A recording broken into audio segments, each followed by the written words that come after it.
আজকের যে ক্লাসটা আমি বললাম শুরু হবে এলপিজি এবং সিএনজি। তার শুরুতে একটুখানি বলে দিই যে এলপিজি কথাটার অর্থ হচ্ছে liquefied petroleum gas. Liquefied petroleum গ্যাসের বাংলা হচ্ছে তরলীকৃত পেট্রোলিয়াম গ্যাস, সংক্ষেপে আমরা এটাকে বলি এলপিজি। যেহেতু রান্নার কাজে এই এলপিজিটাকে ব্যবহার করা হয়, তাই এটাকে আমরা কখনো কখনো না সবসময় রান্নার গ্যাস বা কুকিং গ্যাসও বলি। তো এই এলপিজির উৎসটা কি? নামের মধ্যেই দেখো রয়েছে পেট্রোলিয়াম। পেট্রোলিয়াম মানে তোমরা জানো খনিজ তেল, গাঢ় কালো রঙের যে খনিজ তেল খনি থেকে তোলা হয়, মিট্টিকা তেলও এটাকে হিন্দিতে বলে। তো এই খনিজ তেল বা পেট্রোলিয়ামকে যখন তৈল শোধনাগারে শোধন করা হয়, তখন আমরা যেমন পেট্রোল পাই, আমরা যেমন ডিজেল পাই, গ্যাসোলিন পাই, কেরোসিন পাই, ন্যাপথলিন পাই, তেমনি আমরা এলপিজিও কিন্তু পাই, লিকুইফাইড পেট্রোলিয়াম গ্যাস যেটাকে। অ্যাকচুয়ালি ওই পেট্রোলিয়াম বা খনিজ তেলকে আংশিক পাতন প্রক্রিয়ায় পেট্রোলিয়ামের পরিশোধন যখন হয়, সেই পরিশোধনের সময় গ্যাসীয় অংশ হিসাবে আমরা কিন্তু এই এলপিজিটা পাই।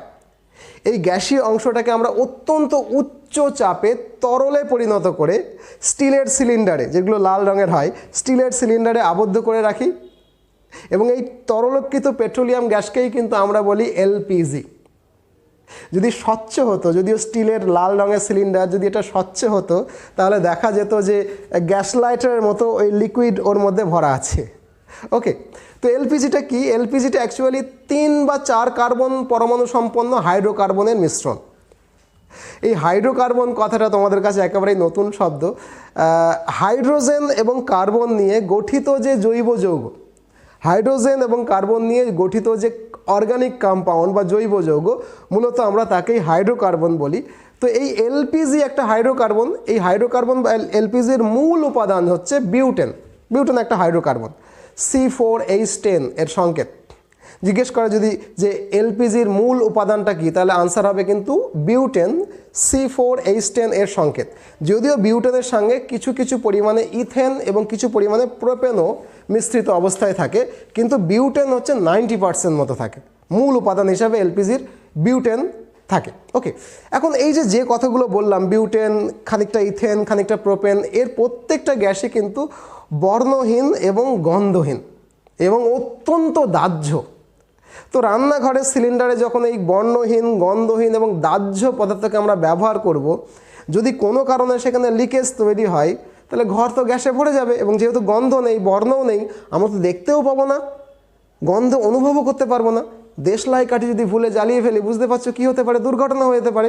সেই জন্য ইচ্ছাকৃতভাবে আমরা এই এলপিজির সঙ্গে একটা অত্যন্ত দুর্গন্ধযুক্ত সালফার যৌগ, যার নাম ইথাইল মারক্যাপটন, এই ইথাইল মারক্যাপটন যৌগটার নাম, যদিও তার মধ্যে সালফার কথাটা উল্লেখ নেই বলে অনেকে ভাবে স্যার এটার মধ্যে সালফার কোথায়, এর সংকেতটা একটু খেয়াল করে দেখো, লেখা যাচ্ছে C2H5SH। অর্থাৎ এই সালফারযুক্ত ইথাইল মারক্যাপটন, যেটা অত্যন্ত দুর্গন্ধযুক্ত, সেটা সামান্য পরিমাণে কিন্তু এলপিজির সঙ্গে আমরা মিশিয়ে দিই, যাতে করে রান্নাঘরে যদি কখনো এলপিজি লিকও করে যায়, তাহলে এই সালফারযুক্ত যৌগর গন্ধ আমাদের নাকে আসবে, আমরা সাবধান হয়ে যেতে পারি বা হয়ে যায়। নেক্সট আমরা আলোচনা করব সিএনজি বা compressed natural gas. Compressed natural গ্যাসের বাংলা শব্দ হচ্ছে সংনমিত প্রাকৃতিক গ্যাস। গণপরিবহন ব্যবস্থায় জ্বালানি রূপে এই সিএনজিটাকে ব্যবহার করা হয় বলে একে কিন্তু অধিকাংশ সময় যানবাহনের গ্যাসও বলে। তোমরা জানো যে ডিজেল বা পেট্রোল দিয়ে যদি যানবাহন চালানো যায়, দূষণটা অত্যন্ত বেশি হয়। কেন হয় একটু পরে বলছি। সেই জায়গায় সিএনজি দিয়ে যদি গাড়ি চালানো হয়, তাহলে দূষণের পরিমাণটা অনেকখানি কম হয়। কেন কম হয় ব্যাখ্যা করে পরে বলবো। এই জন্য কিন্তু পেট্রোল বা ডিজেলের তুলনায় সিএনজি যাতে গ্যাস হিসাবে গ্যাসকে ব্যবহার করা হয়, সেই ব্যাপারে সরকার এখন অত্যাধিক উৎসাহ দিচ্ছে, পরিবেশ বায়ু দূষণের হাত থেকে যাতে শহরকে রক্ষা করা যায়। তো দেখো, সিএনজি কম্প্রেসড ন্যাচারাল গ্যাস, এই ন্যাচারাল বা প্রাকৃতিক, এই শব্দটা থেকেই বুঝতেই পারছো এর উৎসটা কি। প্রাকৃতিক বা ন্যাচারাল এর শব্দ থেকে তুমি স্পষ্ট যে এই গ্যাসটা আমরা প্রকৃতি থেকে প্রাকৃতিকভাবেই পেয়ে থাকি।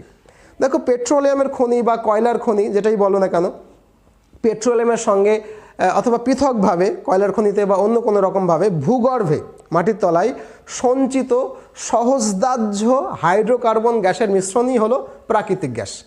আরেকবার বলি, পেট্রোলিয়াম খনি, কয়লার খনি বা অন্য রকমভাবে পৃথকভাবে ভূগর্ভে যদি সহজদাহ্য সঞ্চিত হাইড্রোকার্বনের গ্যাসকে পাওয়া যায়, তাহলে সেই মিশ্রণটাকে আমরা বলি প্রাকৃতিক গ্যাস।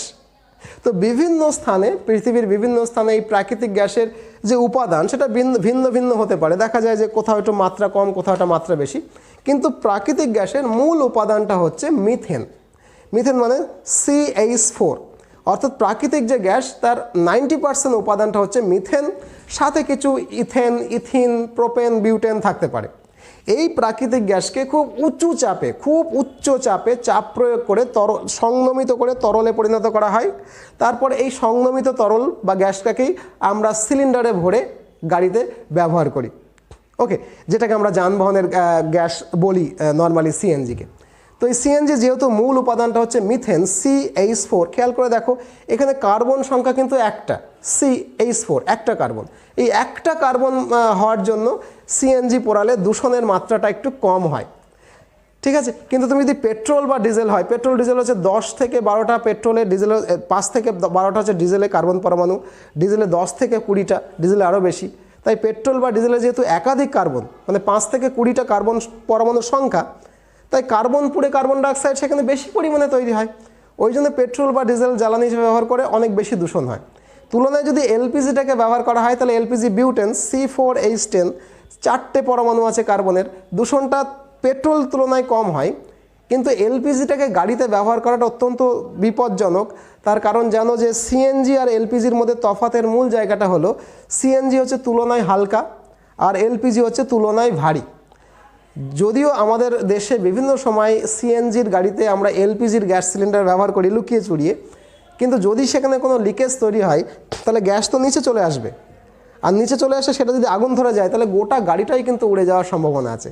সিএনজি ব্যবহার করলে সিএনজি যেহেতু হালকা, লিক করলে উপরে চলে যাবে, অর্থাৎ গাড়িটা আগুন ধরে যাওয়ার সম্ভাবনা, বিস্ফোরণ ঘটার সম্ভাবনা কিন্তু কম থাকবে। তো এই হচ্ছে আমার মূল ক্লাস গেল সিএনজি এবং এলপিজির সম্পর্কে।